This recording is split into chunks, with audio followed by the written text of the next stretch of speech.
Bismillahirrahmanirrahim. Assalamualaikum warahmatullahi wabarakatuh.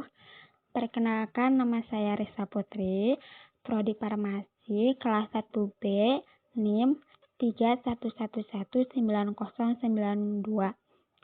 Tikes Bakti Tunas Husada Tasikmalaya. Di sini saya akan mencoba menjelaskan kasus dari rancangan faktorial.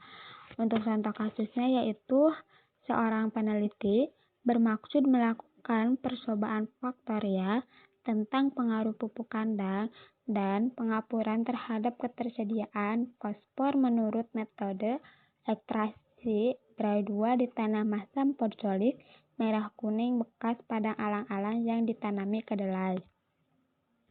Nah, setelah mempelajari hasil-hasil penelitian sebelumnya, terlihat bahwa takaran pupuk kandang dan kapur karbonat untuk berbagai tanaman umumnya optimum pada takaran 10 ton dan setara 1 kalikan ALDD.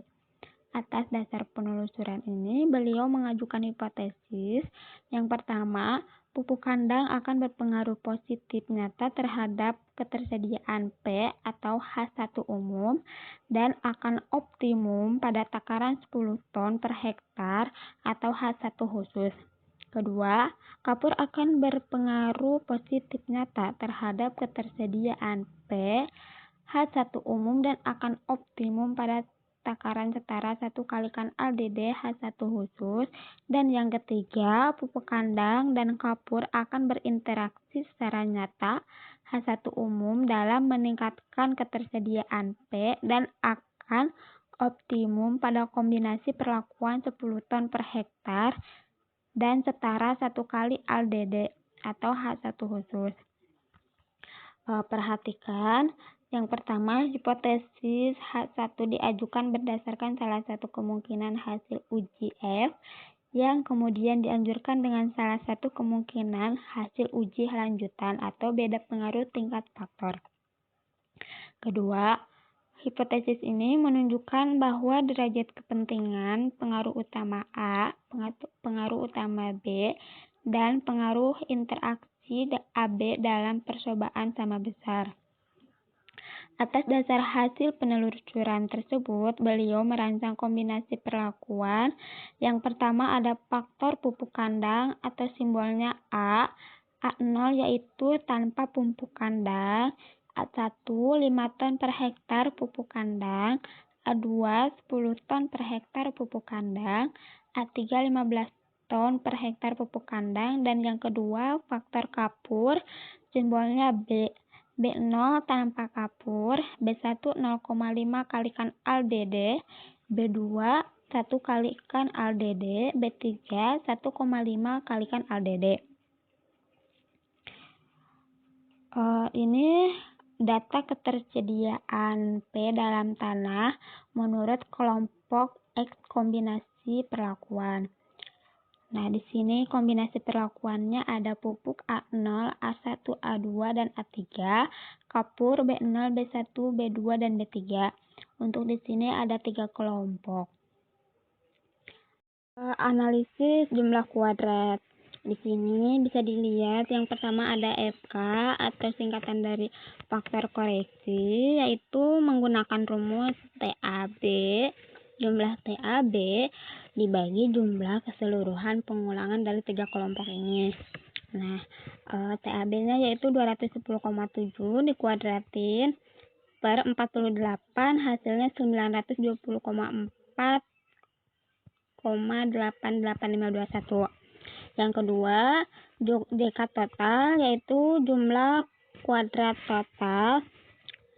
Ini tuh diambil dari 3 kelompok yang ini, yang dari 2,1, 2,3, 2,5 sampai dengan 6,1 dikuadratin, kemudian hasilnya dikurangi FK yang 924,888,521, hasilnya 141,115. Untuk DK kelompok ini jadi dilihat dari TK kelompok 1, kelompok 2, dan kelompok 3 dijumlahkan dan dikuadratkan.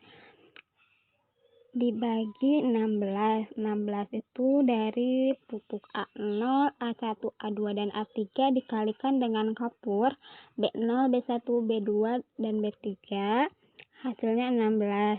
Dan dikurangi FK, hasilnya 0,888. Yang keempat di sini ada JK kombinasi AB, di mana diambilnya dari TAB ini 8,5, 8,9, 9,3 sampai dengan 18,1 dikuadratkan dan dibagi 3. Kenapa dibagi 3? Karena jumlah kelompok di sini tuh ada 3. Dan dikurangi FK hasilnya 137,331. Kemudian tabel yang kedua di sini tentang ketersediaan PPMP dalam tanah menurut kombinasi AXB. Di sini faktornya ada B0, B1, B2, dan B3, A0, A1, A2, dan A3. Untuk mencari JK galak, yaitu rumusnya JK total dikurangi JK kelompok dikurangi JK kombinasi AB. Untuk mengetahui JK totalnya itu diambil dari tabel yang pertama, karena tabel yang pertama sama kedua itu saling berkaitan. Jadi 141,115 dikurangi 0,888 kurangi 137,331 hasilnya 2,896. Nah, untuk mencari JK pupuk A diambil dari hasil TA ini.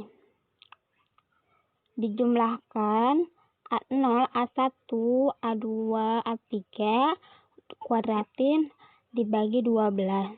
12 ini dari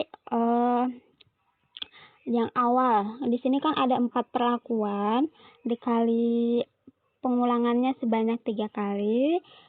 Jadi hasilnya 12 dikurangi FK sama dengan 92,976.